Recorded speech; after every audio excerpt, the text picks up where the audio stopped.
Paris, un matin brumeux de début d'automne. Dans un quartier discret du 8e arrondissement, Vincent Lambert contemple les vitres sans taches de son immense bureau situé au dernier étage de l'immeuble principal des ateliers Lambert. Derrière lui, les dossiers s'empilent en silence, les appels téléphoniques s'accumulent sans réponse et son assistante n'ose même plus frapper. Ce jour-là, Vincent n'a qu'une idée en tête. Tout est sur le point de s'effondrer. Depuis près de 30 ans, il a construit un empire artistique à force de travail, d'intuition et de discrétion.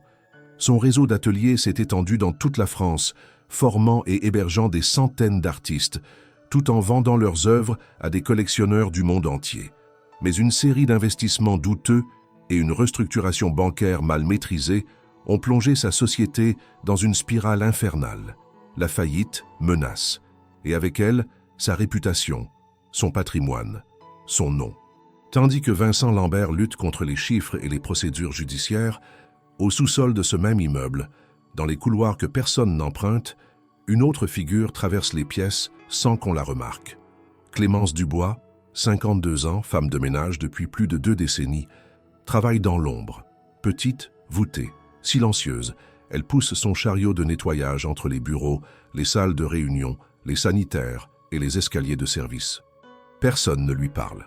Personne ne la voit vraiment. Et pourtant, elle voit tout. Clémence observe les expressions crispées, les dossiers oubliés sur les imprimantes, les papiers tombés au sol que personne ne ramasse. Elle entend les murmures échappés derrière des portes mal fermées, les soupirs exaspérés, les appels passés dans la panique. Elle connaît les habitudes de chacun, les horaires des pauses café, les noms des assistants qui paniquent, les silhouettes qui fuient dès qu'un avocat apparaît. Depuis quelques semaines, elle sent que quelque chose ne va pas. Les visages sont tendus. Les réunions deviennent plus fréquentes. Elle a vu des documents griffonnés être déchirés et jetés sans soin. Elle a ramassé par réflexe certaines feuilles qui semblaient avoir été oubliées mais qui portaient des mentions intrigantes. Chiffres, noms, signatures à moitié effacées. Elle les a rangées, sans trop savoir pourquoi, dans un vieux classeur qu'elle garde dans son casier. Une habitude née de sa curiosité naturelle, mais aussi d'un pressentiment qu'elle n'aurait su expliquer. Dans cet univers de silence, Clémence est un fantôme. Elle n'interagit pas. On ne lui demande jamais son avis. Elle est là, présente dans chaque recoin, mais son existence même semble transparente. Et pourtant, c'est elle qui détient des pièces du puzzle que personne n'a réussi à assembler. Un soir, alors qu'elle nettoie la salle du conseil après une réunion tendue, elle remarque un carnet oublié sur une chaise. En l'ouvrant, elle ne lit que quelques mots. « Déposer les pièces avant le 15. Sinon, tout est perdu. » Elle le referme aussitôt, le remet à sa place et continue son travail. Mais ces mots la hantent toute la nuit. Elle ne connaît pas les lois. Elle ne comprend pas toutes les subtilités de ce monde feutré des grandes affaires. Mais elle sait reconnaître le chaos et ce qu'elle voit, ce qu'elle entend, ce qu'elle ressent. C'est la fin. Une fin brutale, inévitable. Ce que Clémence ignore encore, c'est qu'elle ne sera pas une simple spectatrice de cette chute. Quelque chose en elle s'éveille. Une voix intérieure, longtemps tue par la routine et l'effacement, commence à murmurer. Pas encore une révolte, pas encore un plan, mais une sensation nette. Elle détient quelque chose d'important. Et si personne ne veut écouter, alors peut-être devra-t-elle trouver un autre moyen de se faire entendre. Personne dans l'entreprise ne soupçonne un seul instant que la femme de ménage, celle à qui on ne dit jamais bonjour, celle dont on oublie jusqu'au prénom, s'apprête à entrer dans l'histoire d'une manière que nul n'aurait pu prévoir. Le palais de justice de Paris, majestueux et imposant, semblait encore plus froid que d'habitude ce matin-là. La salle d'audience était pleine à craquer. Banquiers, actionnaires, journalistes et anciens collaborateurs s'étaient tous donné rendez-vous pour assister à ce qui s'annonçait comme l'un des procès économiques les plus marquants de la décennie. Vincent Lambert, jusque-là discret mais respecté, devenait le centre d'un scandale financier d'une ampleur inattendue. Son visage figé ne trahissait ni peur ni colère, mais plutôt une lassitude profonde. Il semblait avoir déjà accepté l'inévitable, comme si toute résistance lui paraissait vaine. Face à lui, vêtu de sa robe noire soigneusement ajustée, Maître Gérard Duval, l'un des plus célèbres avocats de France, faisait son entrée dans la salle. Reconnu pour sa prestance et ses joutes oratoires spectaculaires, il avait autrefois défendu des industriels, des ministres et même des membres de familles royales étrangères. Sa réputation n'était plus à faire. Pourtant, quelque chose dans sa démarche trahissait une tension inhabituelle. Il semblait surchargé, presque distrait, comme si l'enjeu du procès l'écrasait plus qu'il ne le stimulait. Dès les premiers échanges, les doutes commencèrent à s'installer. Maître Duval, connu pour sa précision chirurgicale, butait sur les dates. Il évoquait des montants approximatifs, confondait des termes juridiques élémentaires et faisait preuve d'une désinvolture qui déconcertait même les alliés de Vincent. Le juge, un homme rigoureux et peu enclin à la complaisance, fronçait les sourcils de plus en plus souvent. À plusieurs reprises, il demanda si les pièces promises par la défense allaient enfin être produites. Duval répondit que cela viendrait en temps voulu, mais ce temps ne semblait jamais arriver. Pendant ce temps, dans un silence total, Clémence Dubois, elle, passait la serpillière dans un couloir voisin. Elle n'avait pas été convoquée à l'audience, évidemment. Elle ne faisait pas partie de ce monde. Pourtant, elle savait. Elle se souvenait très bien de ce qu'elle avait ramassé, il y avait plusieurs semaines, sous une table de la salle de documentation. Un ensemble de feuilles éparses, froissées, oubliées par un collaborateur distrait. Des copies, oui, mais avec des annotations à la main et une date claire. Elle n'avait pas compris l'ensemble du texte à l'époque, mais elle l'avait trouvé suffisamment étrange pour le glisser dans un classeur personnel. Un simple réflexe de prudence. Elle ne pouvait évidemment pas prévoir que ce même document deviendrait, quelques semaines plus tard, la pièce manquante dans un puzzle judiciaire de plusieurs millions d'euros. À l'intérieur de la salle d'audience, les choses s'aggravaient. Le juge refusa d'accorder un nouveau délai pour la présentation des documents. L'accusation, représentée par un consortium bancaire, souriait. Ils avaient flairé la victoire. Le dernier recours de Maître Duval, déposé en retard et truffé d'erreurs, fut rejeté sans discussion. En quelques instants, la fortune de Vincent Lambert bascula vers le néant. Une décision définitive n'avait pas encore été prononcée, mais tous comprenaient que l'issue ne faisait plus aucun doute. Vincent, assis, les mains croisées sur la table, regardait droit devant lui. Aucune colère dans ses yeux, seulement un vide amer. Il ne semblait plus écouter. Même les murmures de son entourage ne parvenaient plus à le tirer de son mutisme. L'homme que l'on disait stratège et visionnaire n'était plus qu'une silhouette figée dans l'attente d'une chute désormais inévitable. De retour dans les couloirs, Clémence ouvrit son casier métallique, puis le classeur gris où elle rangeait tout ce qu'elle jugeait inhabituel. Elle sortit la fameuse copie. Le papier avait jauni légèrement. Les bords étaient froissés, mais les éléments essentiels restaient lisibles. À la lumière crue du néon, elle relut une phrase soulignée en rouge. « Clause de protection patrimoniale. 3 millions d'euros non cessibles hors contexte contractuel spécifique. » Ces mots résonnaient en elle d'une façon étrange. 3 millions d'euros. Une somme qui, selon tout ce qu'elle avait entendu au fil des jours, aurait pu tout changer. Mais elle hésitait. Comment, elle, une simple employée d'entretien, pouvait-elle savoir si ce document avait encore une quelconque valeur? Et surtout, pourquoi personne ne l'avait mentionné? Était-il possible que ce soit un oubli, ou pire, une négligence délibérée? Clémence n'était pas juriste, mais elle n'était pas naïve. Elle avait entendu des bribes de conversation, des allusions à des documents disparus, à des erreurs de procédure. Plus les jours passaient, plus une idée s'imposait à elle. Il manquait une pièce essentielle au dossier de Vincent. Et cette pièce, c'était peut-être ce qu'elle tenait entre ses mains, là, dans ce couloir désert, avec l'odeur de détergent encore dans l'air. Elle s'approcha de la salle de pause, où un écran diffusait en direct l'audience. Les visages étaient graves. L'un des collaborateurs de Vincent secouait la tête avec un air accablé.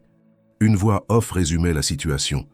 Sans documents supplémentaires, les biens personnels de M. Lambert seront saisis dans leur totalité, d'ici quelques jours. Clémence serra la feuille entre ses doigts. C'était maintenant une certitude. Ce papier, ignoré par tous, pourrait encore tout changer. Elle rangea précieusement le document dans une pochette plastique, le glissa dans son sac et prit une profonde inspiration. Elle ne savait pas exactement ce qu'elle allait faire, ni comment elle allait le faire. Mais une chose était claire, elle ne pouvait pas rester silencieuse. Pas cette fois. Personne ne savait que, pendant que les meilleurs avocats perdèrent leur calme et que les banques jubilaient, une femme de ménage de 52 ans détenait une information qui pourrait bouleverser le cours de ce procès. Le lendemain du désastre judiciaire, Les étages supérieurs du siège des ateliers Lambert étaient plongés dans une tension muette.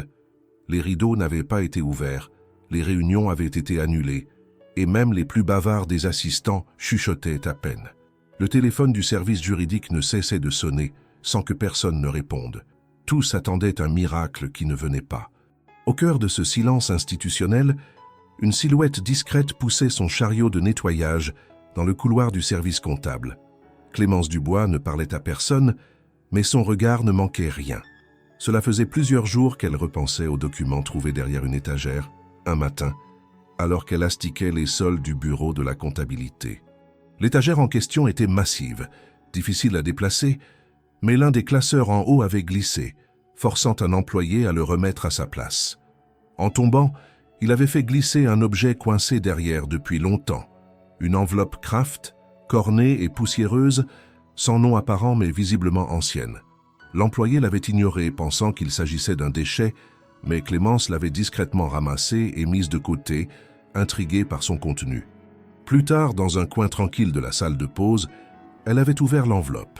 À l'intérieur, un additif contractuel d'apparence officielle portait la mention claire d'un accord signé entre Vincent Lambert et une société de fiducie étrangère, garantissant la protection légale de 3 millions d'euros, à condition que le document soit présenté dans un délai précis, devant une instance de contrôle. Cette clause, bien que rédigée dans un langage juridique complexe, semblait être une barrière légale solide contre toute tentative de saisie de ce montant. Clémence, qui n'était pas juriste mais savait lire attentivement, comprit qu'il s'agissait d'un document stratégique, essentiel pour la défense de Vincent. Elle avait gardé le papier, pensant qu'il finirait par être réclamé, mais personne ne l'avait jamais demandé. Pire encore, alors que les jours passaient et que les audiences s'enchaînaient, elle n'avait entendu aucune mention de ce contrat. Cela la troubla profondément. Était-il possible que le document ait été complètement oublié? Et si oui, comment une telle négligence avait-elle pu se produire dans un cabinet aussi rigoureux? Était-ce de la simple incompétence ou un choix délibéré de ne pas présenter cette preuve? Assise sur un banc dans le couloir pendant la pause du personnel, Clémence observait les allées et venues des juristes de l'entreprise.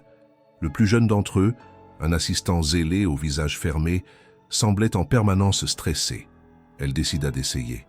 Elle s'approcha de lui, le document bien protégé dans une chemise cartonnée, et tenta de le lui tendre. « Excusez-moi, je crois que ceci pourrait être important pour le dossier de M. Lambert, » dit-elle avec retenue. L'homme la regarda à peine, haussa un sourcil agacé et répondit sans même prendre le papier. « Vous êtes femme de ménage, madame, pas juriste. Ne vous mêlez pas de ce que vous ne comprenez pas. » Il tourna les talons, laissant Clémence interdite, la main toujours tendue, le cœur battant de frustration. D'autres employés avaient vu la scène mais détournèrent le regard. Personne ne vint lui parler. Personne ne lui demanda ce qu'elle tenait dans les mains. Elle rangea le document dans son sac et sortit du bâtiment sans dire un mot. Le froid la frappa dès qu'elle franchit la porte, mais la colère en elle la réchauffait. Ce n'était plus seulement de l'inquiétude ou de la curiosité, mais une certitude croissante. Elle détenait une pièce maîtresse, et personne ne voulait l'écouter. Ce soir-là, dans son modeste appartement du 14e arrondissement, elle posa le contrat sur la table de sa cuisine. Elle alluma la lumière la plus forte qu'elle possédait et relut chaque ligne, chaque mention, chaque date. Elle nota que l'accord avait été signé il y avait un peu plus d'1 an et que la clause de présentation devait être activée dans un délai d'1 an et 30 jours, ce qui signifiait qu'il restait précisément 3 jours avant que le contrat perde toute validité. 3 jours. Après cela, les 3 millions d'euros seraient définitivement perdus, absorbés dans la faillite. Clémence sentit une boule dans sa gorge. Le temps jouait contre elle. Elle pensa à alerter quelqu'un d'autre, mais qui? Elle avait déjà essayé le service juridique. Elle savait que Vincent n'était plus joignable, enfermé dans ses propres regrets. Quant à l'avocat, elle doutait qu'il prenne le temps de lire une lettre d'une employée invisible. Et puis, il y avait ce détail qu'elle n'arrivait pas à oublier. La signature en bas du document.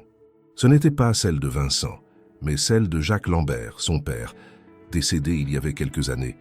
Cela raviva un souvenir lointain, enfoui dans les recoins de sa mémoire. Clémence avait connu Jacques. À l'époque, elle était jeune, affectée au nettoyage d'un petit atelier à Montmartre, où il travaillait souvent tard le soir. Il avait toujours été aimable avec elle, lui offrait parfois du café, lui posait des questions sur sa famille. Un soir, alors qu'elle l'aidait à transporter des toiles, il lui avait dit en souriant « Si un jour tu as besoin de te faire entendre, dis que tu me connais ». Elle n'y avait jamais vraiment cru, mais cette phrase, à cet instant précis, prenait une dimension inattendue. Elle se leva, alla chercher une vieille boîte dans le fond de son armoire où elle conservait des souvenirs personnels, lettres, photos, cartes. Au milieu des papiers jaunis, elle retrouva une carte de visite cartonnée sobre où l'on pouvait lire « Jacques Lambert, fondateur des ateliers Lambert ». Au dos de son écriture reconnaissable, une ligne manuscrite « Toujours écouter ceux que l'on ne voit pas ». Clémence s'assit, bouleversée. Elle tenait peut-être là sa dernière chance de faire bouger les choses. Elle décida alors que si personne ne voulait écouter la femme de ménage, alors elle parlerait au fils de l'homme qui, jadis, l'avait écoutée. Non pas par nostalgie, mais parce que, pour la première fois, elle savait qu'elle pouvait faire une différence. Et il ne restait plus beaucoup de temps. Clémence Dubois, armée de la vieille carte de Jacques Lambert et du contrat oublié, se présenta de nouveau au siège des ateliers Lambert dès l'ouverture. Elle ne portait pas son uniforme de travail ce jour-là.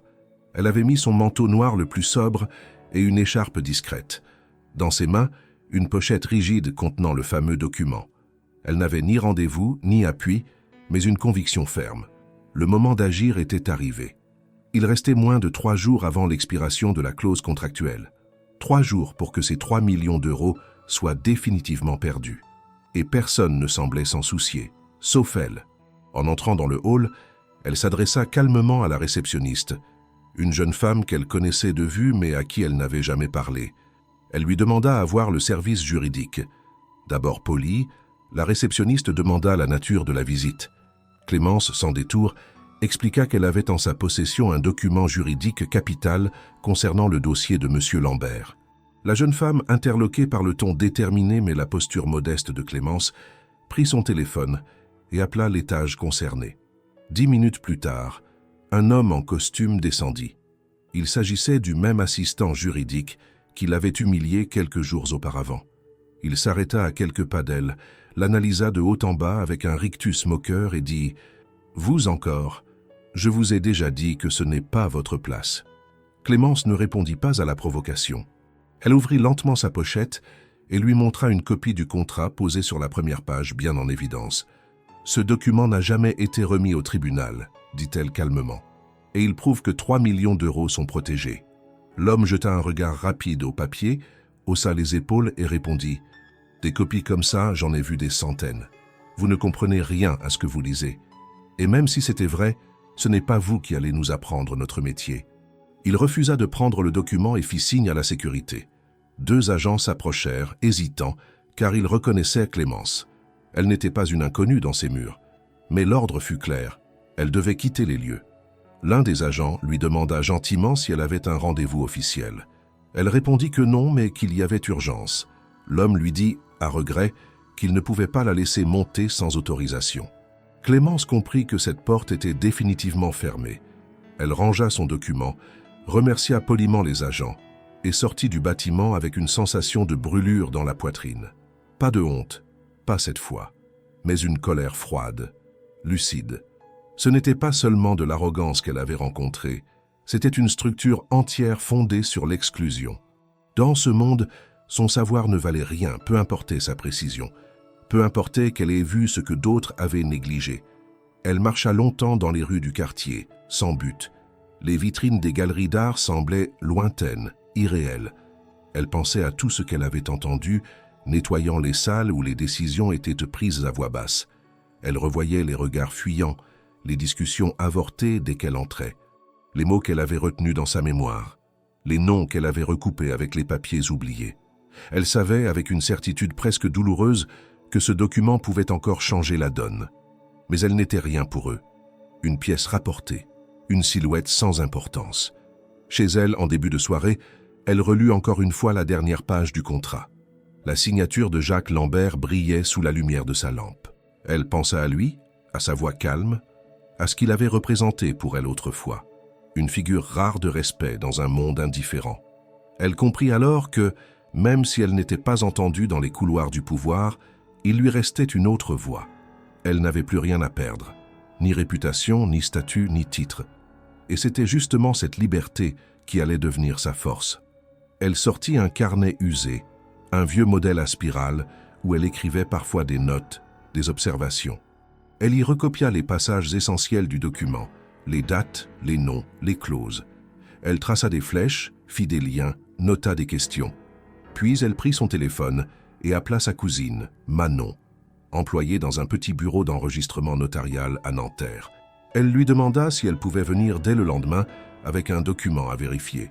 Manon, surprise par le ton inhabituel de Clémence, accepta sans poser trop de questions. Avant de se coucher, Clémence fouilla dans une autre boîte rangée sous son lit, contenant des papiers de sa jeunesse, des lettres de ses anciens employeurs. Elle y retrouva une photo en noir et blanc, prise des décennies plus tôt dans l'atelier de Montmartre. On y voyait Jacques Lambert souriant, une main posée sur l'épaule d'une jeune Clémence, timide mais heureuse. Au dos, une inscription. « Merci pour ta discrétion. Tu as toujours vu plus loin que les autres. » Ce souvenir la frappa de plein fouet. Elle n'était pas en train d'agir par vengeance, ni même par devoir. Elle agissait parce qu'elle savait ce qu'elle valait et qu'il était temps que d'autres le sachent aussi. Le lendemain, dès 7 heures du matin, elle prit un bus pour Nanterre, tenant son sac contre elle comme un coffre. Manon l'accueillit avec affection, mais aussi avec étonnement. Clémence lui expliqua la situation, sans entrer dans tous les détails, mais en soulignant que le document avait une validité juridique urgente. Manon lut les pages, une à une, fronçant les sourcils à mesure qu'elle comprenait la portée du texte. « C'est un contrat d'adossement fiduciaire », murmura-t-elle, « et il est en règle. Il a été signé et daté devant un notaire reconnu. S'il est enregistré, ce document a une valeur légale pleine et entière. » Clémence sentit son cœur se contracter. « Peux-tu le vérifier ?» demanda-t-elle. Manon hocha la tête. « Je peux chercher dans notre base de données, mais s'il a été enregistré ici ou dans une étude partenaire, je le saurai. » 2 heures plus tard, Manon revint avec une expression incrédule. « Il est enregistré, Clémence. Il est officiel. Et il a été oublié, complètement. » Clémence ne répondit pas. Elle comprit que le moment était venu de sortir de l'ombre. Personne ne l'écouterait encore de manière classique. Il lui fallait trouver un autre chemin. Si on ne voulait pas l'entendre comme femme de ménage, alors elle prendrait la parole avec les preuves à la main. Et cette fois, elle ne demanderait plus la permission. Clémence Dubois rentra de Nanterre en fin d'après-midi, serrant son sac contre elle, comme si son contenu représentait plus qu'un simple ensemble de feuilles. Ce n'était plus un doute, ni même une intuition. Ce qu'elle possédait avait le pouvoir réel d'interrompre l'effondrement d'un empire. Le contrat était légitime, enregistré et encore valable pendant quelques heures. Et pourtant, aucun avocat, aucun assistant, aucun collaborateur n'avait été capable ou désireux de le retrouver. Tout cela, elle l'avait fait seule. Mais la reconnaissance ou la validation par d'autres ne l'intéressait plus. Ce qui comptait désormais, c'était d'agir avant qu'il ne soit trop tard. Assise dans sa cuisine, elle relisait ses notes, traçait les dernières vérifications. Elle n'était pas juriste, mais son raisonnement était rigoureux. À chaque étape, elle avait cherché confirmation, fait vérifier les éléments, écarté les doutes. Une rigueur qui contrastait violemment avec le comportement désinvolte de ceux censés protéger les intérêts de Vincent Lambert. Ce nom revenait sans cesse dans sa tête, non plus comme celui du patron inaccessible qu'elle croisait rarement, mais comme celui d'un homme au bord du gouffre, pris dans une tourmente qu'il ne comprenait plus. Un homme qu'elle devait, d'une certaine façon, obliger à écouter. Et pour cela, elle devait le retrouver. Elle fouilla dans un vieux tiroir en bois près de sa commode et retrouva une autre boîte de souvenirs. Parmi les objets personnels, elle découvrit une enveloppe jaunie, non ouverte depuis des années. Elle y trouva des photos de vieux tickets de métro et une lettre manuscrite datée de l'année de ses 19 ans. Elle n'avait jamais osé la jeter. C'était une lettre de Jacques Lambert, envoyée quelques mois après qu'elle avait cessé de travailler dans l'atelier de Montmartre. Il y exprimait sa gratitude pour son travail, son honnêteté et sa loyauté silencieuse. Il y avait ajouté une phrase qui, à l'époque, lui avait paru vague. « Il viendra un jour où ceux qui savent écouter deviendront indispensables. » Clémence avait oublié ces mots, mais leur retour à ce moment précis agissait comme un rappel inattendu. Plus encore que cette lettre, ce fut une autre découverte dans cette boîte qui l'arrêta net. Une photo qu'elle n'avait pas revue depuis des décennies montrait Jacques Lambert en compagnie de son jeune fils Vincent. L'enfant à peine âgé de 10 ans souriait, assis sur les genoux de son père. Clémence s'en souvenait vaguement, mais cette image confirmait ce que son instinct lui hurlait. Elle avait été présente dans les premières années de la vie de cet homme, à une époque où le nom Lambert n'était encore que celui d'un artiste prometteur, pas celui d'un industriel mondialement respecté. Et lui, Vincent, avait peut-être oublié son visage, mais elle n'avait jamais cessé d'être témoin de l'ascension de cette famille. Le lendemain matin, elle prit une décision qu'elle avait longtemps repoussée. Elle appela un ancien collègue des ateliers de Montmartre, Gérard, aujourd'hui gardien d'un petit entrepôt appartenant encore à la société. Elle savait qu'il avait gardé des contacts dans les cercles proches de la famille Lambert. Elle lui demanda une faveur, l'aider à obtenir un rendez-vous, même bref, avec Vincent. Gérard hésita. Il connaissait la situation de l'entreprise, savait que Vincent était isolé, injoignable. Mais en entendant la voix calme et décidée de Clémence, il finit par accepter. « Je vais voir ce que je peux faire », dit-il. 2 heures plus tard, Gérard rappela. Il avait réussi à obtenir une fenêtre. 10 minutes. Une rencontre dans un bâtiment secondaire de la Fondation Lambert, loin du siège, sans protocole. « Il ne veut voir personne, mais il m'a fait confiance », expliqua Gérard. « Il croit que tu veux lui parler de souvenirs. Tu feras ce que tu as à faire. » Clémence s'y rendit sans trembler. Elle avait préparé une chemise propre, des chaussures discrètes, attaché ses cheveux avec soin. Elle n'était pas là pour impressionner, mais pour convaincre. À l'entrée, un agent de sécurité vérifia son identité, la laissa entrer sans poser de questions. Elle fut conduite à une pièce sobre, aux murs nus, avec une table et 2 chaises. L'atmosphère était tendue, mais calme. Vincent entra quelques minutes plus tard. Il semblait fatigué, les traits tirés, les épaules affaissées. Il s'arrêta net en voyant Clémence, hésita, puis s'assit en face d'elle sans un mot. Elle posa doucement la pochette devant lui, puis sortit la photo où il apparaissait enfant, aux côtés de son père. Il la regarda longuement, fronça les sourcils. « C'est vous ?» demanda-t-il finalement, d'un ton bas. Clémence acquiesça. « Je travaillais pour votre père. Il m'a toujours traité avec respect. Et il m'a dit un jour que si j'avais besoin d'aide, je pouvais me souvenir de lui. Aujourd'hui, je pense que c'est vous qui avez besoin de vous souvenir de lui. » Elle lui raconta ensuite tout. Le contrat retrouvé, le silence du service juridique, l'arrogance de ses collaborateurs, les vérifications notariées, l'enregistrement du document. Elle ne dramatisa rien. Elle exposa les faits, calmement, posément, avec une logique implacable. Vincent l'écouta sans l'interrompre. Il paraissait d'abord sceptique, puis intrigué, puis totalement absorbé. Il prit les documents, les feuilleta, se figea en voyant la signature de son père. « Pourquoi ne pas l'avoir remis plus tôt ?» demanda-t-il enfin. « J'ai essayé », répondit-elle simplement, « mais personne ne voulait m'écouter. Aujourd'hui, je ne demande plus la permission. » Un long silence suivit, puis Vincent se leva, ouvrit une armoire, en sortit un dossier vierge, y glissa le contrat. Il regarda Clémence droit dans les yeux. « Je ne sais pas encore ce que ça va changer, mais je vous crois. Et si vous avez une idée de ce qu'il faut faire maintenant, je vous écoute. » Clémence, pour la première fois depuis des jours, respira profondément. Elle avait atteint sa cible. Il ne restait plus qu'à agir. Le jour suivant, une tension électrique flottait dans l'air à l'intérieur du bureau secondaire de la Fondation Lambert, là où Vincent, encore marqué par l'humiliation publique et la perte imminente de son empire, venait de donner une forme de crédit inattendu à une femme que personne n'aurait jamais considérée comme interlocutrice. Clémence, jusqu'alors invisible dans l'organigramme, avait entre les mains un contrat capable de remettre en cause tout le déroulement judiciaire. Ce n'était pas une théorie, mais un fait confirmé, vérifié, légitimé. Et malgré les réticences compréhensibles de Vincent, il savait qu'il n'avait plus d'issue classique. Son avocat, Maître Duval, avait disparu des radars depuis qu'il avait été publiquement désavoué lors de la dernière audience. Le cabinet juridique tout entier s'était replié, laissant Vincent seul face à l'effondrement. C'est dans ce vide que Clémence proposa une idée aussi improbable que provocatrice. Comparaître elle-même devant le juge. Pas en tant qu'avocate, bien sûr. Elle n'en avait ni les titres ni les prérogatives, mais comme témoin clé porteuse d'un document oublié, élément essentiel du dossier. Elle n'avait que 2 armes, la légitimité de la preuve et sa propre détermination. Vincent, d'abord incrédule, faillit refuser.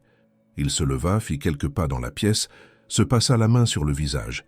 Il n'était pas habitué à s'en remettre à quelqu'un d'extérieur à ses cercles d'influence, encore moins à une employée considérée comme périphérique, insignifiante aux yeux du monde qui avait été le sien. Mais ce monde s'était effondré. Et elle était restée debout. « Vous voulez parler au juge ?» demanda-t-il, sans moquerie, mais avec une lassitude palpable. Clémence hocha la tête. « Je veux seulement qu'il voie le document, qu'il l'entende de ma bouche. Je ne prétends pas savoir tout ce que vous avez perdu, mais je sais ce que vous pouvez encore sauver. » Il la fixa longuement. Dans ses yeux, il y avait à la fois la peur de perdre les derniers vestiges de contrôle et une curiosité réelle. Cette femme n'avait rien à gagner. Elle n'était pas venue demander une promotion, une faveur, une reconnaissance sociale.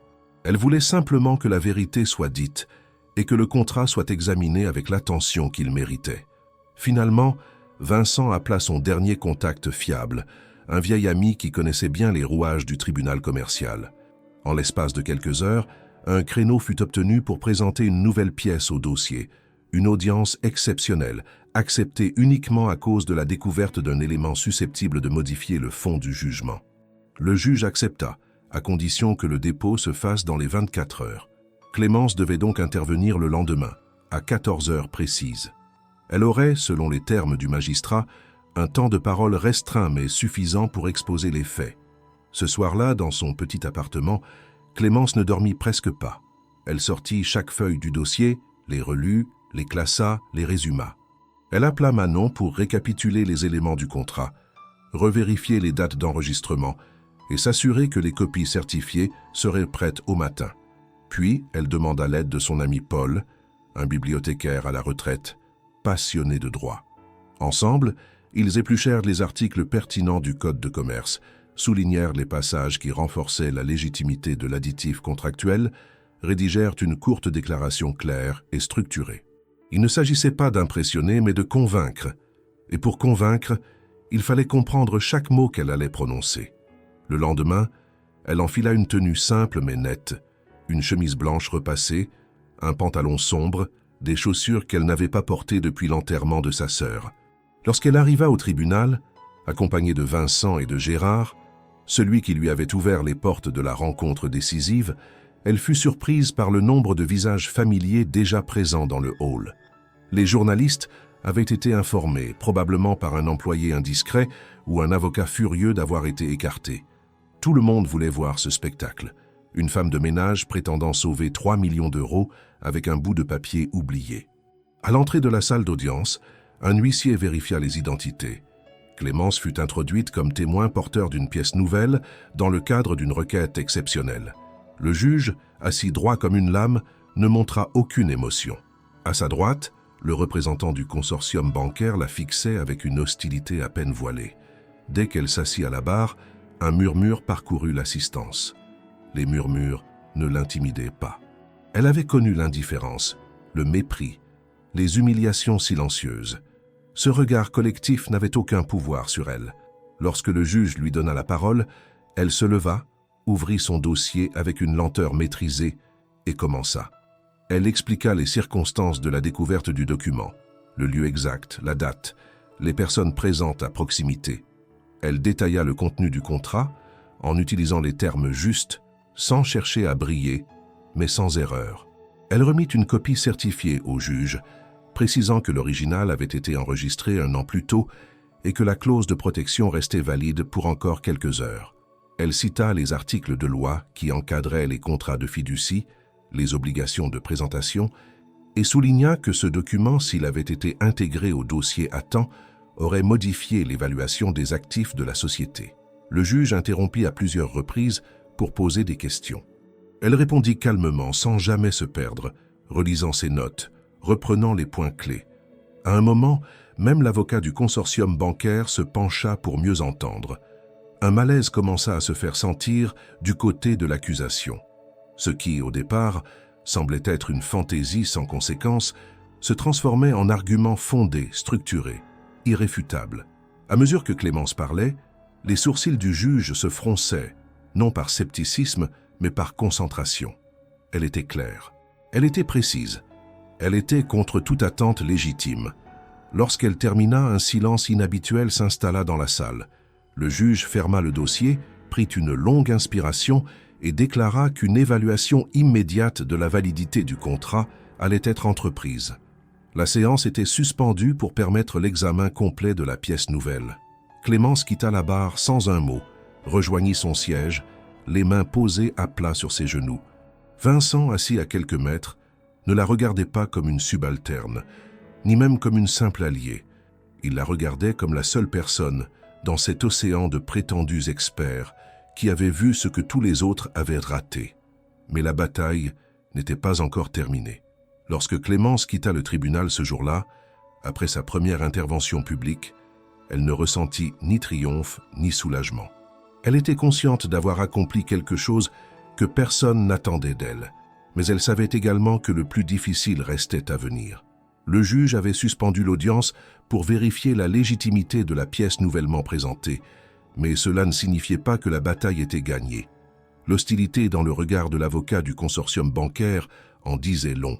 Ils n'allaient pas laisser passer cette faille sans réaction. Ils allaient contester, attaquer la validité de la procédure, questionner sa légitimité à intervenir. Et elle le savait. Ce fut donc sans relâche que Clémence se replongea, dès le soir même, dans ses notes et ses documents.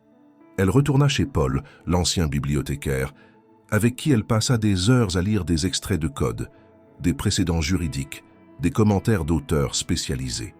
Paul, impressionné par la clarté de son esprit et sa capacité à mémoriser les termes précis, lui prêta un manuel de droit des contrats, ainsi qu'un recueil d'exemples de jurisprudence relatifs à des cas de fiducie. Chaque page lue ajoutait une couche de solidité à son discours, une nouvelle nuance qu'elle pouvait mobiliser si besoin.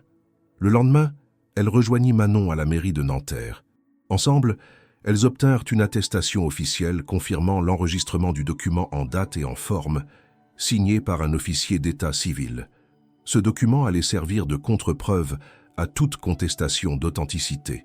Clémence savait qu'un simple détail administratif pouvait faire basculer un jugement.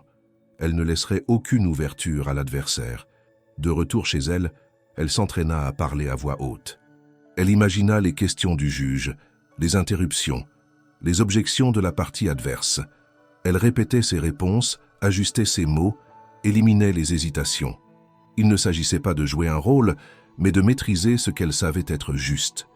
Dans cette discipline nouvelle pour elle, elle découvrit une forme de puissance qu'elle n'avait jamais connue auparavant. Non pas celle des riches ou des diplômés, mais celle de la précision, de la logique, de la persévérance. Pour la première fois, elle comprenait qu'elle pouvait se faire entendre sans hausser la voix, simplement en disant les choses avec clarté et structure. Le matin de l'audience, elle fut appelée plus tôt que prévu. Le juge souhaitait la réentendre avant de statuer. L'information circula rapidement dans les couloirs du tribunal et en moins d'une heure, la salle était de nouveau remplie. Les mêmes visages étaient là. Journalistes, représentants de la banque, quelques anciens collaborateurs de Vincent, curieux de voir si la femme de ménage allait tenir tête une deuxième fois à l'ordre établi. Clémence entra dans la salle avec la même tenue sobre, le même dossier, mais un pas plus assuré. Elle ne tremblait plus. Elle s'installa à la barre, salua le juge et attendit calmement. Le magistrat ouvrit la séance en rappelant les faits. Un contrat de fiducie découvert de manière inattendue, enregistré légalement, mais jamais présenté par l'équipe de défense initiale. Il annonça que le document était en effet valide, selon les vérifications faites auprès des services d'enregistrement. À ce moment-là, l'avocat du consortium bancaire se leva. Il contesta non pas le contenu du document, mais la légitimité de Clémence à intervenir dans le dossier. Il invoqua l'absence de statut juridique formel, souligna qu'elle n'était ni avocate, ni mandataire, ni employée assermentée. Il tenta de réduire son rôle à celui d'une citoyenne interférant dans une procédure complexe. Il utilisa un ton sec, technique, et à plusieurs reprises jeta des regards ironiques en direction du juge, comme pour dire « Cette farce a assez duré ». Mais le juge ne réagit pas à ces insinuations. Il donna la parole à Clémence. Elle se leva, ouvrit son dossier et sans détour commença à répondre point par point. Non, elle n'était pas juriste. Non, elle ne représentait pas officiellement M. Lambert. Mais oui, elle avait en sa possession un document légal découvert dans un lieu de travail appartenant à la société concernée. Oui, elle avait fait authentifier ce document Et oui, sa présentation dans les délais légaux faisait désormais partie intégrante de la procédure. Elle cita l'article qui permet à tout témoin de présenter une pièce nouvelle s'il estime qu'elle peut influer sur la décision. Elle ne lut pas un discours. Elle répondit, de mémoire, avec précision. Et plus elle parlait, plus le silence se faisait. Le juge, visiblement impressionné, ne l'interrompit qu'une seule fois pour lui demander comment elle avait su que ce document était encore valable. Elle expliqua alors la date d'enregistrement, les conditions de validité de la clause et le délai restant. Elle précisa que l'oubli du document n'était pas de son fait, mais bien celui du cabinet juridique engagé par M. Lambert. Elle s'arrêta, puis ajouta calmement « J'ai agi parce que personne d'autre ne l'a fait ». Cette phrase, dite sans pathos, résonna dans toute la salle. Même l'avocat du consortium détourna les yeux. Le juge prit un instant pour consulter ses notes, puis déclara que, compte tenu des circonstances exceptionnelles et de la pertinence de l'intervention de Clémence, son témoignage serait officiellement intégré au dossier. Il ordonna la suspension de l'analyse des actifs de la société jusqu'à examen complet de l'impact du contrat présenté. La séance fut levée. Clémence regagna sa place. Autour d'elle, un silence respectueux s'était installé. Personne ne riait plus. Aucun regard moqueur. Certains journalistes prenaient des notes frénétiquement. D'autres la fixaient comme s'ils venaient de découvrir un personnage hors norme. Mais pour elle, cela n'avait aucune importance. Elle n'était pas là pour impressionner, mais pour réparer. Elle sortit du tribunal accompagnée de Vincent et Gérard. Aucun mot ne fut échangé sur le moment. Dans la voiture, Vincent lui tendit le dossier, le serra contre sa poitrine et dit simplement « Ce que vous avez fait aujourd'hui ». Aucun avocat n'en a été capable. Elle ne répondit pas. Elle pensait déjà à la suite. La décision finale approchait. Et avec elle, peut-être, une véritable réparation. Clémence était rentrée chez elle tard dans la soirée, le corps épuisé, mais l'esprit en état d'alerte. Elle n'avait pas dormi plus de 2 heures cette nuit-là. Malgré la solidité de sa présentation et la reconnaissance tacite du juge, une inquiétude sourde s'était installée en elle. Elle connaissait la mécanique de la résistance. Elle savait que les puissants n'acceptaient jamais de perdre sans livrer un dernier assaut. Et ce dernier assaut arriva dès le lendemain matin. À 8h45, Vincent l'appela. Sa voix était tendue, sans détour. Le consortium bancaire avait déposé une motion d'urgence. Il contestait non plus seulement la légitimité de Clémence, mais la validité du contrat lui-même. Ils avaient engagé un cabinet externe spécialisé en annulation de clauses fiduciaires, connu pour son agressivité procédurale. Leur angle d'attaque était précis. La date du document, bien que authentifiée, serait antérieure à la date effective de l'accord de restructuration signé par Vincent. Ils avançaient que cette différence de temporalité, même de quelques jours, invaliderait la possibilité d'exclure les 3 millions d'euros du périmètre de la faillite. Vincent ne cachait pas son découragement. « Ils veulent gagner sur un détail technique », dit-il. Clémence comprit tout de suite l'enjeu. Il n'avait plus d'arguments contre le fond, alors il s'attaquait à la forme. Elle se sentit brusquement submergée par un doute qu'elle croyait avoir surmonté. Et si elle s'était trompée? Et si elle avait mal lu?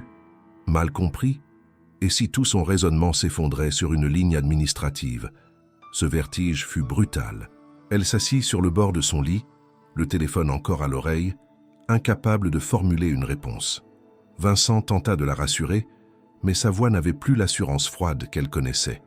Il n'était plus le dirigeant sûr de lui, mais un homme suspendu à la dernière corde de son avenir. Il lui promit qu'un dernier recours serait déposé pour que le juge puisse examiner le contexte complet et non une simple date isolée. Mais Clémence, elle, savait que dans un système dominé par les règles, un détail pouvait suffire à tout faire basculer. Elle raccrocha, se leva, prit les documents une nouvelle fois. Elle posa tout sur la table de la cuisine, là où elle avait passé des nuits entières à lire, apprendre, vérifier. Mais ce matin-là, les lignes semblaient floues, sa concentration s'effritait. La peur d'avoir échoué au seuil de la réussite la paralysait. Elle pensait à tous ceux qui n'avaient pas cru en elle, au regard dédaigneux, aux portes qu'on lui avait fermées. Avait-elle été présomptueuse? Était-ce une illusion de croire qu'elle pouvait rivaliser, avec ses seuls efforts, contre des cabinets remplis d'experts? Les heures passèrent lentement. Elle n'osa pas sortir. À 13h, elle reçut une convocation officielle du tribunal. audience complémentaire à 16 heures. Elle avait 3 heures pour se ressaisir, et elle ne savait même pas si elle aurait à parler, ni dans quelles conditions. Elle se changea lentement, choisit les mêmes vêtements que la veille. Rien de nouveau, rien de plus. Ce n'était pas un moment pour briller. Elle se rendit seule au tribunal, cette fois sans Vincent ni Gérard. Il y avait moins de monde dans les couloirs. L'attention médiatique avait faibli, croyant peut-être que tout était déjà terminé. Dans la salle d'audience, l'atmosphère était plus tendue que les jours précédents. Le juge, encore plus impassible, parcourait les nouveaux documents reçus. Sur le banc de la défense, un avocat inconnu remplaçait Maître Duval. Jeune, précis, méthodique, il portait les couleurs du cabinet engagé par le consortium. Il ne regardait pas Clémence, il regardait le juge. Il venait plaider un point technique, sans émotion. L'audience débuta. L'avocat de la banque prit la parole. Il commença par une argumentation froide, implacable, selon la date de signature de l'additif fiduciaire et au regard du Code des procédures collectives. Le document ne pouvait être considéré comme valable s'il précédait la restructuration. La démonstration était logique, mais Clémence sentait qu'elle manquait quelque chose. Elle écoutait attentivement chaque mot. Quand le juge lui demanda si elle avait une réponse, elle hésita. Elle n'avait pas l'article en tête, pas la jurisprudence pour contrer une attaque aussi ciblée. Elle se contenta de rappeler que le document avait été signé avec l'accord du conseil d'administration de l'époque, avant la restructuration, justement pour protéger des actifs jugés sensibles. Le juge hocha la tête mais ne dit rien de plus. Après la suspension de séance, Clémence sortit dans le couloir. Elle s'assit seule sur un banc froid. Elle regardait le sol, les mains vides. Il n'y avait plus de dossier à relire, plus d'arguments à réviser. Elle avait dit tout ce qu'elle savait. Le reste ne lui appartenait plus. La justice allait trancher. Elle se revoyait, quelques jours plus tôt, balayant ce même couloir sans que personne ne la voie. Elle était à la même place, mais aujourd'hui tout était différent. Non parce que les autres la reconnaissaient enfin, mais parce qu'elle s'était autorisée à croire en sa propre intelligence. Et pourtant, le doute était revenu, cruel, implacable. Elle resta ainsi plus d'1 heure sans bouger. Le couloir se vida, se remplit de nouveau. Les pas résonnaient dans l'écho du marbre. À 17h30, une greffière vint l'informer que la décision serait rendue en début de soirée et que le juge pouvait demander sa présence selon le contenu du verdict. Clémence ne rentra pas chez elle. Elle resta dans le bâtiment, assise, silencieuse, le cœur lourd. Il était 19h12 quand un homme en uniforme apparut dans le couloir. Ce n'était pas un employé du tribunal, mais un fonctionnaire d'un bureau d'enregistrement du patrimoine. Il portait une enveloppe officielle. Il s'approcha du secrétariat du juge, l'attendit, signa un registre. Clémence le reconnut immédiatement. C'était un contact de Manon. Elle se leva, marcha lentement vers le secrétariat. Elle ne dit rien, mais le regard de l'assistante du juge croisa le sien. Elle comprit que quelque chose venait de changer. Clémence retourna à sa place, cette fois le dos droit, les mains posées sur les genoux. Elle n'avait pas souri, elle n'avait rien dit, mais elle savait. La pièce qu'elle croyait avoir perdue venait d'être posée sur l'échiquier, et elle était prête à affronter ce qui viendrait ensuite. L'atmosphère dans le palais de justice avait changé du tout au tout depuis l'apparition inattendue de l'agent du bureau d'enregistrement. Quelques instants avaient suffi pour que le personnel du greffe cesse de considérer l'affaire comme une simple anomalie dans le calendrier judiciaire. La greffière, d'ordinaire si formelle, traita l'enveloppe comme un document à part, la fit remonter directement au bureau du juge en précisant l'urgence de la transmission. Clémence, toujours assise sur le même banc depuis des heures, avait vu, entendu et compris ce que cela signifiait. Ce n'était pas seulement une confirmation, c'était une bascule. À 19h30, le juge reparaît dans la salle d'audience, cette fois sans son habituel détachement. Il portait un dossier épais, annoté de plusieurs marques colorées. Quelques journalistes encore présents dans le hall du tribunal se pressèrent pour entrer. L'audience fut convoquée de manière informelle, uniquement les parties concernées, les représentants légaux et Clémence. Vincent, informé à la dernière minute, entra juste avant la fermeture des portes. Son regard croisa celui de Clémence. Il comprit qu'un nouveau chapitre allait s'ouvrir. Le juge prit la parole sans mise en scène. Il annonça qu'un document authentique, dûment enregistré auprès du bureau d'enregistrement foncier de Nanterre, avait été reçu en main propre. Il s'agissait d'une version complète du contrat d'adossement fiduciaire, comportant non seulement les éléments déjà présentés, mais également une série d'avenants signés postérieurement à la restructuration évoquée par le cabinet bancaire. Ces avenants, restés inconnus jusque-là, prolongeait explicitement la validité du contrat en intégrant les nouvelles conditions du conseil d'administration de la société Lambert. Un murmure s'éleva dans la salle. L'avocat du consortium se leva aussitôt, contestation à la bouche, mais le juge le fit taire immédiatement. Il expliqua que les avenants étaient clairs, enregistrés selon les formes requises, et qu'ils portaient tous les tampons de vérification administrative. En somme, le contrat n'était pas simplement valide, il avait été mis à jour pour correspondre exactement au cadre juridique postérieur à la restructuration. Toutes les attaques fondées sur la temporalité devenaient ainsi caduques. Clémence sentit une tension se relâcher dans ses épaules, mais elle ne bougea pas. Elle observait les visages autour d'elle. Celui du représentant de la banque s'était figé. Vincent avait fermé les yeux un instant, comme pour s'accorder une pause intérieure, loin de l'effondrement qu'il croyait inévitable. Gérard, assis au fond de la salle, ne disait rien, mais son sourire discret trahissait une fierté discrète. Le juge reprit. Compte tenu de ces nouveaux éléments, le tribunal suspend la procédure de saisie concernant la somme de 3 millions d'euros liée aux actifs fiduciaires protégés par le contrat Lambert Fiducia. Une analyse plus approfondie sera menée, mais les premières conclusions permettent d'affirmer que ces fonds ne doivent pas être inclus dans la masse de la faillite en cours. La salle resta silencieuse.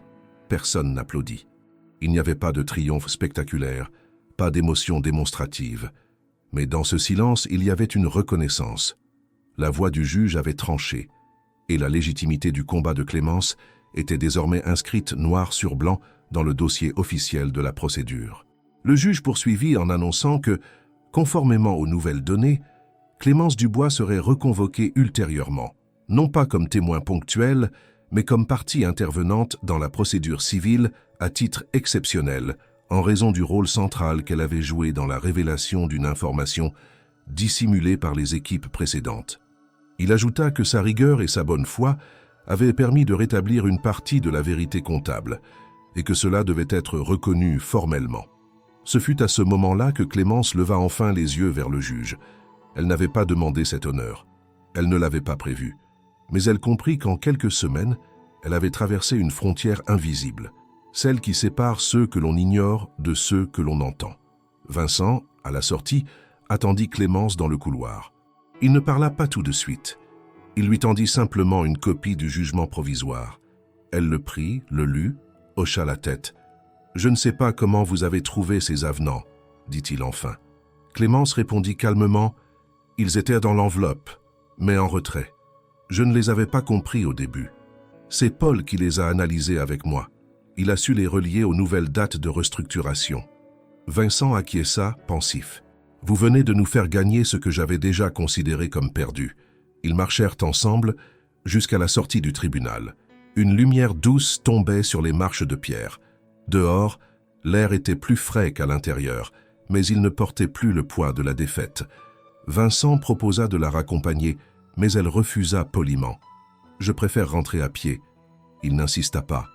Avant de partir, il la regarda longuement, puis ajouta « Mon père vous aimait bien. Il vous estimait. Je le comprends mieux maintenant. » Clémence ne répondit pas. Elle descendit lentement les marches, seule, avec dans sa poche la preuve tangible que, cette fois, sa voix avait été entendue. Mais elle savait que l'histoire n'était pas terminée. La justice avait suspendu une décision, pas encore rendu le verdict final. Le plus important avait été sauvé, mais il restait à comprendre pourquoi ce document avait été négligé, qui avait intérêt à ce qu'il reste caché, et comment une entreprise aussi grande avait pu laisser passer une faille aussi critique. Ce soir-là, chez elle, elle rangea soigneusement toutes les copies, les attestations, les courriers et les notes. Elle les classa dans un nouveau classeur qu'elle étiqueta simplement « Dossier Lambert, preuve ». Puis elle s'assit à sa table, alluma sa lampe, prit un cahier vierge et écrivit une phrase en haut de la première page. « Ce que j'ai vu, ce que j'ai entendu, ce que j'ai compris. » Ce n'était pas le début d'un livre, pas encore, mais elle sentait que ce savoir qu'elle avait acquis dans l'ombre devait être conservé, parce qu'un jour, il pourrait servir à d'autres. Le palais de justice de Paris, souvent théâtre de drames feutrés, fut ce matin-là le centre d'un affrontement attendu depuis plusieurs semaines. L'affaire Lambert, d'abord perçue comme une banale faillite d'entreprise, avait pris une tournure inédite à cause de l'intervention imprévue de Clémence Dubois. Une femme de ménage devenue figure centrale dans un processus judiciaire que même les experts n'avaient su débloquer. Ce vendredi, la salle d'audience était remplie, non par curiosité médiatique, mais par l'intensité d'un verdict imminent. Une décision définitive devait être rendue quant à la validité du contrat de fiducie, désormais pleinement documenté, et à la réintégration ou non des 3 millions d'euros dans la masse de la faillite. À l'intérieur de la salle, les visages étaient tendus. Vincent Lambert était présent, cette fois accompagné de son avocat nouvellement désigné, un homme discret mais reconnu pour sa rigueur. Clémence, elle, assise au fond de la salle, ne portait pas de dossier à la main. Elle n'avait plus rien à prouver. Son rôle était terminé. Elle observait, droite, calme, avec la conscience tranquille de celle qui avait fait tout ce qui était en son pouvoir. L'avocat du consortium bancaire, lui, semblait crispé. Sa stratégie s'était effondrée sous les nouvelles pièces apportées et validées. Mais il restait une carte qu'il n'avait pas encore abattue, l'argument moral. Lorsque l'audience s'ouvrit, le juge résuma d'abord les faits dans une chronologie nette. Les éléments du contrat, les avenants découverts, les confirmations notariées, les délais respectés et l'authenticité désormais incontestable de l'additif fiduciaire. Il insista sur la nature déterminante du document et sur la pertinence de l'intervention de Clémence, qualifiant son action de contributive à l'émergence de la vérité juridique. Puis ce fut au tour du représentant du consortium bancaire de prendre la parole. Sans surprise, il ne contesta plus la validité du contrat. Il s'attaqua à l'intention. Il prétendit que le contrat, bien que légal, avait été conçu dans l'unique but de soustraire des actifs à la procédure de redressement, donc dans une finalité abusive. Il parla de stratégie de contournement, de manipulation par anticipation, insistant sur le fait que cette somme n'avait jamais été divulguée lors des premiers bilans. Il fit mine de ne pas attaquer Clémence personnellement, mais ne manqua pas d'insinuer qu'une personne extérieure au processus légal avait peut-être été instrumentalisée. L'avocat de Vincent répliqua sans élever la voix. Il rappela que la clause en question avait été initiée par Jacques Lambert lui-même, dans un contexte de prévoyance légale, non de fraude. Il montra que l'ensemble des documents avaient été approuvés par les instances internes à l'époque et que le silence autour de ce contrat n'était pas une dissimulation volontaire, mais une négligence du précédent cabinet juridique. Il cita les obligations de diligence qu'aurait dû remplir Maître Duval, aujourd'hui retiré du dossier sans explication. Le juge écouta sans interrompre. Puis, dans un silence total, il prononça sa décision. La somme de 3 millions d'euros est reconnue comme relevant du champ contractuel, protégé par le contrat de fiducie, signé initialement par Jacques Lambert, et confirmé par avenant enregistré en bonne et due forme après la restructuration de la société. En conséquence, cette somme est exclue de la procédure de liquidation en cours. Le tribunal considère que les conditions de validité, de transparence et de conformité sont réunies. Un léger mouvement parcourut la salle. Ce n'était pas une explosion de réaction, mais plutôt un relâchement collectif. Vincent ferma les yeux. Son avocat hocha doucement la tête. Clémence ne bougea pas. Elle resta droite, comme figée dans une concentration intérieure. Le juge continua. Le tribunal s'étonne, en revanche, de l'incompétence manifeste de la défense initiale et s'interroge sur les raisons pour lesquelles un document d'une telle importance n'a pas été introduit dans les temps impartis. Il sera demandé au barreau de Paris une vérification disciplinaire du cabinet concerné. Cette mention produisit une onde de choc visible chez les collaborateurs de l'ancien avocat présent dans la salle. Le message était clair. Au-delà du sauvetage partiel des actifs de Vincent Lambert, la justice allait exiger des comptes à ceux qui avaient failli à leurs devoirs professionnels. Enfin, le juge s'adressa à Clémence dans un geste inhabituel. « Madame Dubois, votre contribution à la manifestation de la vérité mérite d'être soulignée. Sans vos actes de vigilance et votre engagement personnel, ce contrat serait resté ignoré. Le tribunal vous remercie pour votre sens du devoir civique. » Elle baissa légèrement la tête, sans répondre. L'audience fut levée. Dans le couloir, les visages se mélangeaient. Certains journalistes tentaient d'obtenir des réactions à chaud. Vincent fut immédiatement cerné. Il ne dit presque rien. « Nous avons évité le pire. C'est tout ce que je peux dire. » Il quitta le bâtiment accompagné de son avocat. Clémence, elle, prit une autre sortie, latérale, discrète. Elle ne voulait pas être la vedette d'un récit médiatique, ni la figure d'un miracle. Elle avait agi parce que cela lui semblait juste, parce qu'elle savait ce que contenait ce document et qu'il aurait été inexcusable de ne rien faire. Dehors, l'air était clair, froid, mais sec. Elle marcha quelques minutes, s'arrêta à une petite place, s'assit sur un banc. Pendant plusieurs longues minutes, elle ne fit rien. Elle ne pensa pas à la décision, ni au jugement, ni à l'avenir. Elle se permit seulement une chose qu'elle s'était refusée pendant toute cette affaire, respirer sans crainte. Plus tard dans la journée, elle reçut un appel de Vincent. Il voulait la remercier de vive voix, lui proposer un rendez-vous dans les jours suivants. Il lui parla aussi d'un projet qu'il voulait lui soumettre. Elle accepta poliment, mais ajouta « Je pense que j'ai encore quelque chose à comprendre avant de prendre une décision. » Elle raccrocha, puis regarda autour d'elle.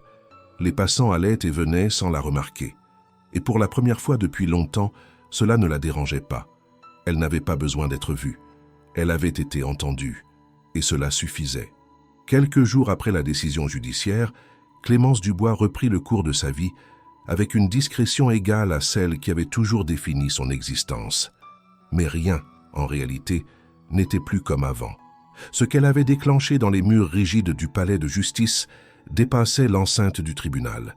En moins d'une semaine, son nom circula dans les colonnes des journaux locaux, dans les bulletins internes de grandes entreprises et jusqu'au couloir du ministère de la Justice.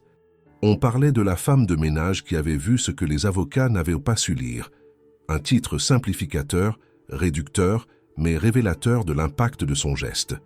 Clémence ne cherchait pas la reconnaissance, mais elle n'avait plus le choix. Elle était devenue un symbole malgré elle. Les caméras n'avaient pas cessé de tourner devant l'entrée de son immeuble pendant les premiers jours. Elle refusa toutes les demandes d'interview. Des journalistes la suivirent jusque devant la supérette où elle faisait ses courses. Elle n'ouvrit la porte à personne.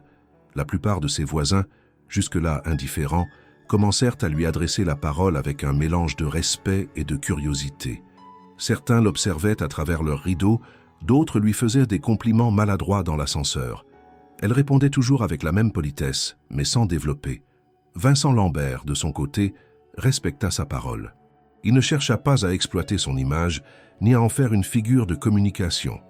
Lorsqu'il la contacta pour la première fois après le verdict, ce fut en privé, sans journaliste, sans attaché de presse. Il lui proposa un poste administratif au sein de sa fondation, un contrat à durée indéterminée, un bureau, un salaire 3 fois supérieur à ce qu'elle avait perçu jusqu'alors. Il justifiait cette offre par son désir de la voir intégrer un espace où son sens de l'observation et son éthique trouveraient un cadre plus adéquat. Clémence écouta en silence.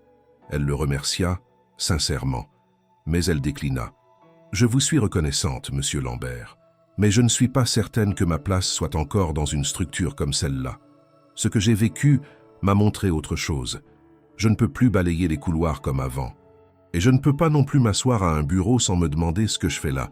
J'ai encore besoin de comprendre ce que cette expérience signifie. Pour moi. » Vincent respecta ce choix. Il ne proposa rien d'autre. Il la salua, lui souhaita le meilleur et s'éloigna.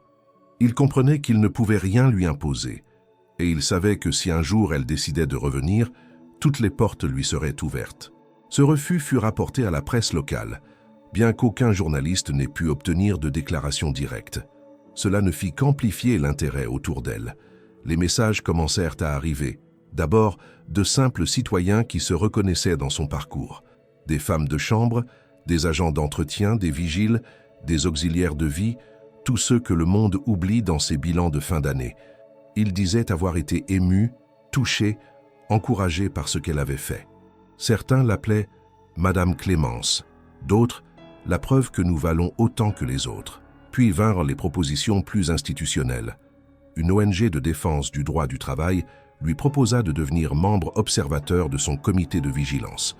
Une maison d'édition la contacta pour publier un témoignage. Un réalisateur de documentaire voulait faire un film centré sur la justicière invisible. Elle refusa tout. Mais une lettre reçue dans une grande enveloppe blanche attira son attention. Elle venait d'un institut national de formation pour adultes spécialisé dans les reconversions professionnelles. Le courrier commençait par une reconnaissance de son parcours, puis proposait une bourse complète d'études pour intégrer un programme accéléré en droit civil et procédure. Aucune condition d'âge, aucun test préalable. Le jury avait estimé que sa capacité à comprendre et appliquer des concepts juridiques complexes, en dehors de toute formation, constituait une preuve de compétence exceptionnelle. L'offre était sérieuse, encadrée et ouverte immédiatement. Elle posa la lettre sur sa table. Elle l'a relue plusieurs fois. Elle n'avait jamais envisagé d'étudier le droit. Elle n'avait pas remis les pieds dans une salle de classe depuis qu'elle avait quitté l'école à 16 ans.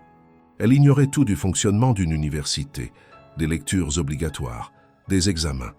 Elle savait seulement qu'elle en était capable, non par orgueil, mais parce qu'elle avait appris à chercher, à croiser les informations, à écouter sans parler, à réfléchir avant d'agir. Elle se rendit à l'Institut quelques jours plus tard, sans prévenir personne. Le bâtiment était moderne, ouvert, accueillant.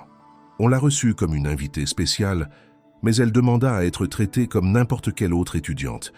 Elle visita les salles, observa les professeurs, écouta quelques cours à travers les portes ouvertes, et en repartant, elle dit simplement « Je vais y réfléchir ».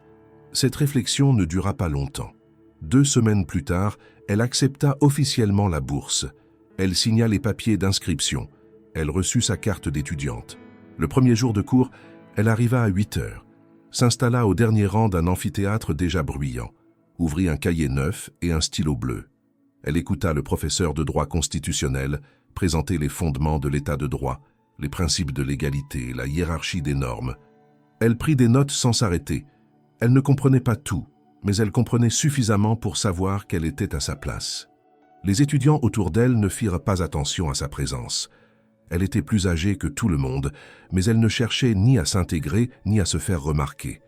Elle apprenait, et cela suffisait. Au fil des semaines, certains professeurs découvrirent son histoire. L'un d'eux, lors d'un cours sur les exemples pratiques d'interprétation contractuelle, évoqua son intervention judiciaire comme un cas d'école. Il ne donna pas son nom, mais plusieurs étudiants se retournèrent vers elle. Elle ne dit rien. Elle continua à écrire. Dans l'anonymat d'un amphithéâtre, Clémence Dubois avait trouvé un nouveau rôle. Pas celui de militante, ni celui de vedette médiatique. Celui d'apprenante. Une femme de 52 ans qui, après avoir traversé les méandres d'un système qu'elle ne maîtrisait pas, avait décidé d'en comprendre les règles. Non pour se défendre, mais pour mieux agir.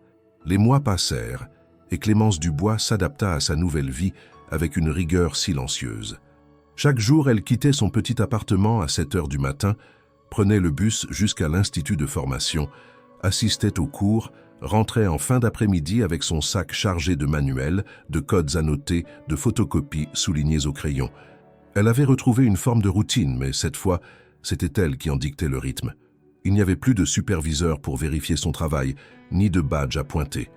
Elle gérait son temps, ses révisions, ses lectures avec une discipline qu'elle n'avait jamais pu appliquer à elle-même auparavant. Son intégration dans l'univers de l'enseignement supérieur se fit progressivement. Les premières semaines, elle restait en retrait, évitant les discussions inutiles. Elle prenait des notes avec une concentration méthodique, posait rarement des questions, écoutait beaucoup. Puis, à force de constance, certains étudiants commencèrent à la voir autrement. Non plus comme une simple curiosité, mais comme une camarade respectée. Son calme, sa précision dans les échanges, sa manière de reformuler les questions compliquées faisaient d'elle une référence discrète. Plusieurs étudiants plus jeunes la consultaient avant les examens. Elle ne donnait pas de réponse toute faite. Elle orientait vers les bons textes, les bonnes décisions de jurisprudence, les passages utiles dans les livres. Sa rigueur impressionnait. Un jour, un professeur d'analyse contractuelle s'approcha d'elle à la fin du cours. Il lui tendit un article paru dans une revue juridique spécialisée. Le texte analysait en détail l'affaire Lambert, notamment le rôle d'un témoin non professionnel, ayant su interpréter un contrat fiduciaire mieux que le cabinet chargé du dossier. L'article ne citait pas Clémence par son nom, mais tout y faisait clairement allusion. Le professeur lui dit simplement « Vous êtes étudié maintenant. Vos gestes sont des exemples. » Elle accepta cette phrase sans commentaire, mais intérieurement, elle sentit la portée de cette reconnaissance. Ce qu'elle avait vécu dans la solitude devenait peu à peu matière à réflexion pour d'autres. Ce changement de statut s'accompagna d'une proposition surprenante. Un matin, elle fut convoquée au bureau du directeur de l'Institut. Elle s'y rendit sans crainte, persuadée qu'il s'agissait d'un simple échange administratif. Mais l'entretien prit une tournure différente. Le directeur l'informa qu'une fondation indépendante, spécialisée dans la promotion de la justice sociale, avait suivi son parcours depuis les audiences judiciaires. Touchée par son engagement, la fondation souhaitait lui proposer un partenariat. Elle pourrait, si elle l'acceptait, intégrer un programme pilote destiné à former des personnes issues de parcours non académiques aux fonctions de médiation juridique. Une formation pratique, accompagnée d'un tuteur avec des interventions sur le terrain, dans des zones rurales et des quartiers sous-dotés en accès au droit. Clémence écouta attentivement. Le directeur expliqua que ce programme était encore en phase de test, qu'il nécessitait des participants capables de faire le lien entre les textes et la réalité humaine. Il ajouta que son profil, à la fois atypique et exemplaire, avait séduit les responsables du projet. Elle serait libre d'accepter ou de refuser, sans conséquence sur ses études actuelles. La décision lui appartenait. Elle ne répondit pas immédiatement. Elle demanda à prendre le temps de réfléchir et rentra chez elle sans donner de réponse. Le soir même, elle sortit son cahier où elle avait consigné tout ce qu'elle avait vécu depuis la découverte du contrat. Elle relut ses premières notes, ses schémas, les dates, les noms, les hypothèses qu'elle avait établies sans formation formelle. Elle comprit alors que ce qu'on lui proposait n'était pas une faveur, mais une suite logique. Elle n'avait jamais cherché à devenir autre chose que ce qu'elle était. Mais si son parcours pouvait servir à ceux que personne n'écoutait, alors peut-être devait-elle accepter. Elle revint au bureau du directeur 2 jours plus tard. Elle accepta l'offre. On lui remit un calendrier, un tuteur fut désigné, une ancienne avocate reconvertie dans l'action associative, et une première mission fut fixée, intervenir dans un centre de médiation sociale d'un quartier périphérique de Seine-Saint-Denis. Là, elle rencontrerait des familles en difficulté face aux démarches administratives, des locataires menacés d'expulsion, des travailleurs précaires ignorants de leurs droits. Non pour les représenter, mais pour leur expliquer, pour les orienter, pour les aider à comprendre ce que les institutions ne savaient pas leur dire. Le jour de sa première intervention, elle entra dans une salle d'attente bondée, au carrelage terne, aux murs couverts d'affiches d'information. Des regards fatigués, méfiants, la scrutèrent. Elle s'installa derrière un petit bureau, ouvrit un classeur contenant les fiches des cas prévus pour la journée. Un homme s'approcha, une convocation à la main, incapable de comprendre les termes juridiques utilisés. Clémence lui demanda calmement ce qu'il savait, ce qu'il avait vécu, ce qu'il attendait. Elle ne prit pas la place d'un avocat. Elle traduisit, elle expliqua, elle orienta. Les heures passèrent sans qu'elle voie le temps filer. Elle enchaîna les entretiens avec une efficacité tranquille. Elle ne se sentait pas supérieure à ceux qu'elle aidait, elle se reconnaissait en eux. La même fatigue, la même confusion face à des mots trop techniques, la même peur de ne pas être écoutée. Le soir venu, elle rentra chez elle avec une clarté nouvelle. Elle n'était pas devenue juriste, elle était devenue passerelle. Ce rôle, elle ne l'avait pas prévu. Il n'était écrit dans aucun plan. Mais il correspondait à ce qu'elle avait toujours su faire, observer, comprendre, agir, sans bruit, sans rôle imposé. Le droit n'était plus un mystère pour elle, mais un outil. Et avec cet outil, elle pouvait désormais ouvrir des portes que tant d'autres pensaient condamner.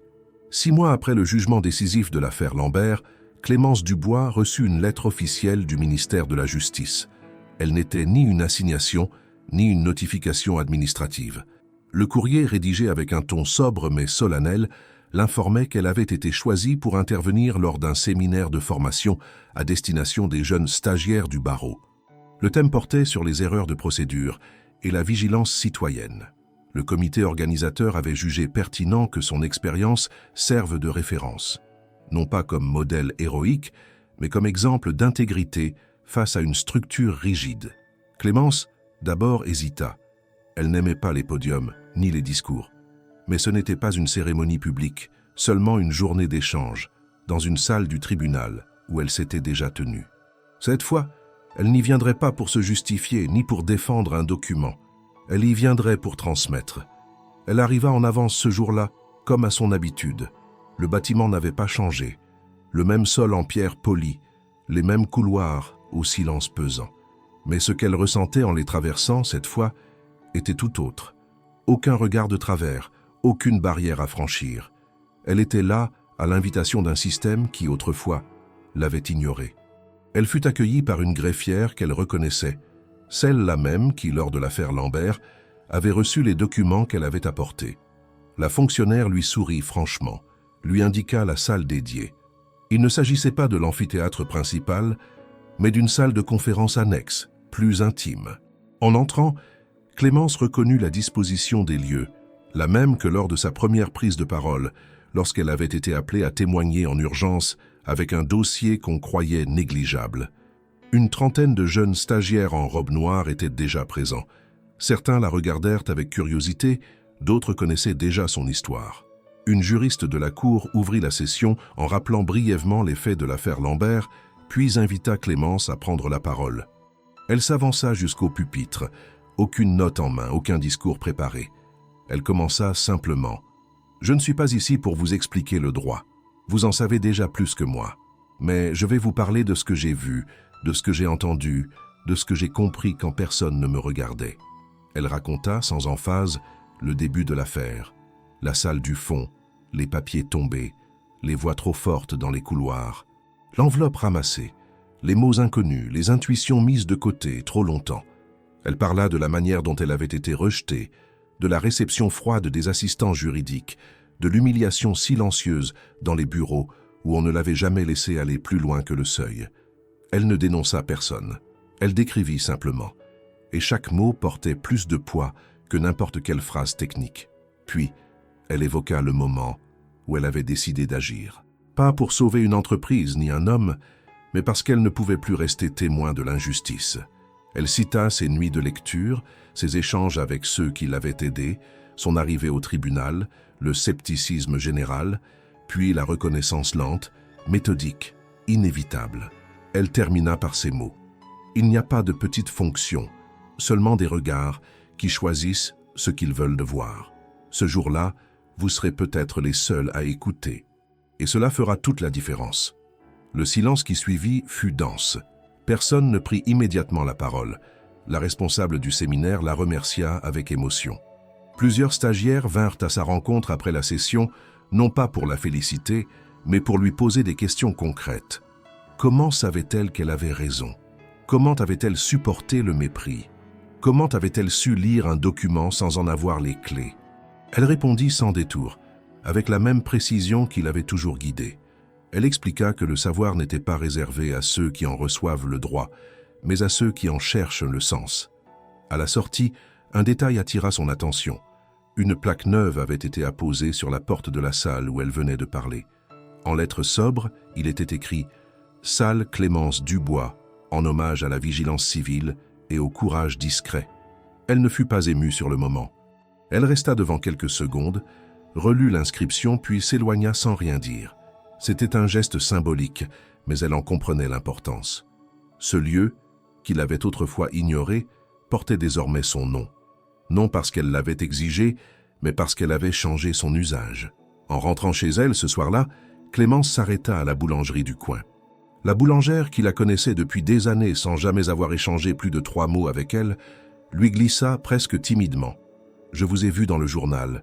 Vous avez fait quelque chose de grand. » Clémence sourit, prit son pain et répondit simplement « J'ai seulement fait ce qu'il fallait faire. » Dans son appartement, elle rangea ses livres, ferma son classeur de droit civil et alluma la radio. Un débat sur l'accès à la justice était en cours. Des invités parlèrent de réforme, de simplification des procédures, de la nécessité de rapprocher les institutions des citoyens. Elle écouta quelques minutes, puis éteignit. Elle avait compris depuis longtemps que le véritable changement ne se proclamait pas sur les ondes, mais se prouvait dans le silence des actes. Clémence Dubois n'était plus une femme invisible. Elle n'était pas devenue une héroïne, ni une icône. Elle avait simplement traversé un système, l'avait compris de l'intérieur, et y avait laissé une trace que personne ne pourrait effacer. Sa vie n'avait pas été transformée par un miracle, mais par une suite de choix lucides, de gestes précis, d'une éthique personnelle inébranlable. Et maintenant que ce cycle s'était refermé, elle pouvait continuer, ailleurs, autrement, mais avec la certitude qu'elle n'était plus, et ne serait jamais plus, réduite au silence.